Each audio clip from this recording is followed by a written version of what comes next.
Index fund का चुनाव बहुत ही आसान है। पहले तो आप निर्धारित कर लीजिए कि आपको लार्ज कैप में कितना लगाना है, मिड कैप में कितना लगाना है, स्मॉल कैप में कितना लगाना है। इंडेक्स फंड में अगर आप पैसा लगाते हैं तो आप सारे झंझट से बच पाते हैं। लगाना बड़ा आसान है।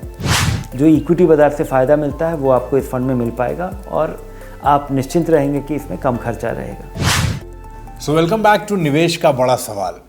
देखिए, म्यूचुअल फंड्स की कैटेगरी में एक फंड है इंडेक्स फंड। इन्वेस्टमेंट मार्केट में आजकल इस फंड की बहुत चर्चा है। कह सकते हैं कि निवेशकों की डिस्कशन में ये फंड काफी ट्रेंडिंग है और ऐसा इसलिए है क्योंकि ये फंड निवेशकों को लो रिस्क और अच्छा रिटर्न, इसके बीच का एक अच्छा बैलेंस प्रोवाइड करता है। तो आइए आज के एपिसोड में जानते हैं और समझते हैं इंडेक्स फंड को कि इंडेक्स फंड क्या है और कैसे ये फंड आपको एक स्मार्ट इन्वेस्टमेंट पोर्टफोलियो बिल्ड करने में मदद कर सकता है। और इसको हम समझेंगे एकदम आसान और बोलचाल की भाषा में धीरेन्द्र सर से।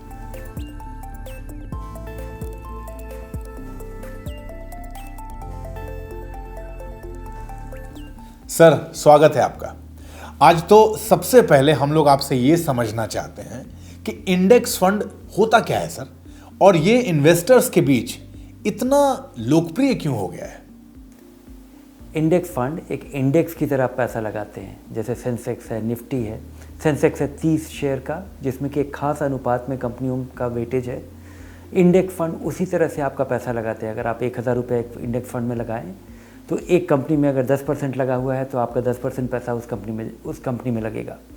तो इंडेक्स किसी दिन जितना बढ़ा आपका पैसा भी उतना ही बढ़ेगा, किसी दिन गिरा आपका पैसा भी उतना ही गिरेगा। तो ये समझना आसान है इस वजह से। और दूसरा चीज़ इंडेक्स के बारे में कि ये सस्ते होते हैं। यहाँ पे कोई फंड मैनेजर होता नहीं है, आपको उतना ही रिटर्न मिलेगा जितना इंडेक्स में मिलता है। सस्ते होने की वजह से, आसान होने की वजह से। और तीसरा चीज़ कि दुनिया भर में, खासकर अमेरिकी बाज़ार में बहुत सारी किताबें लिखी गई हैं। जॉन बोगल ने इसके बारे में बताया, जो वैंगार्ड के संस्थापक थे, कि इंडेक्स फंड में अगर आप पैसा लगाते हैं तो आप सारे झंझट से बच पाते हैं। लगाना बड़ा आसान है। और वहाँ पे ऐसी स्थिति बनी है कि बहुत सारे एक्टिवली मैनेज फंड, जो म्यूचुअल फंड होते हैं, उनमें कौन अच्छा करेगा कौन ख़राब करेगा पता नहीं। यहाँ पे अब वैसी स्थिति बन रही है और इस वजह से भी मुझे लगता है कि इंडेक्स फंड का पॉपुलैरिटी बढ़ रहा है, क्योंकि चुनना बड़ा मुश्किल हो गया कि कौन सा फंड अच्छा करेगा। तो लोग सोचते हैं चलो इंडेक्स में ही पैसा लगा दिया जाए। इस वजह से ढेर सारे इंडेक्स फंड भी लॉन्च हुए हैं।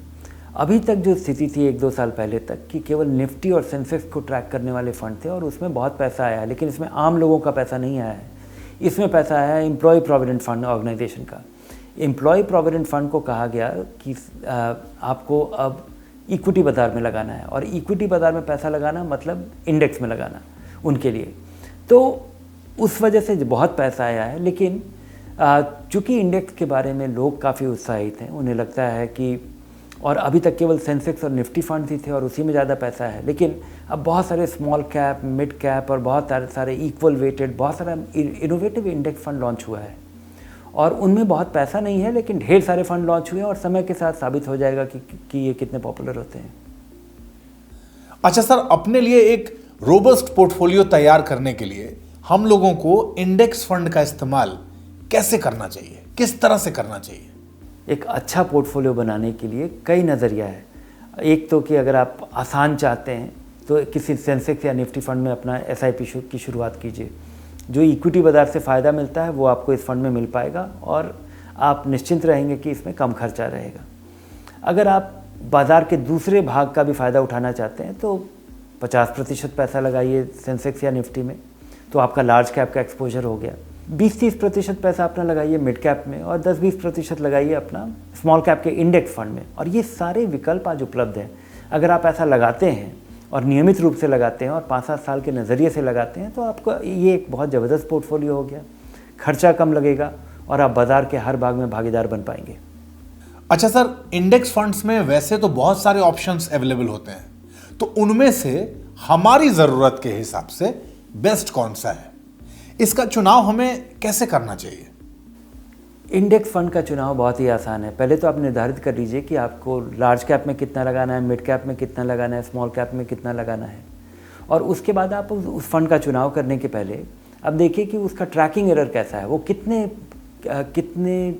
बढ़िया से उस फंड को, और ये जानकारी आपको वैल्यू रिसर्च के वेबसाइट पे और वैल्यू रिसर्च के मैगजीन म्यूचुअल फंड इनसाइट में मिल जाएगी कि ट्रैकिंग एरर कितनी इफ़िशिएंटली वो उस पोर्टफोलियो को रेप्लिकेट कर पाता है।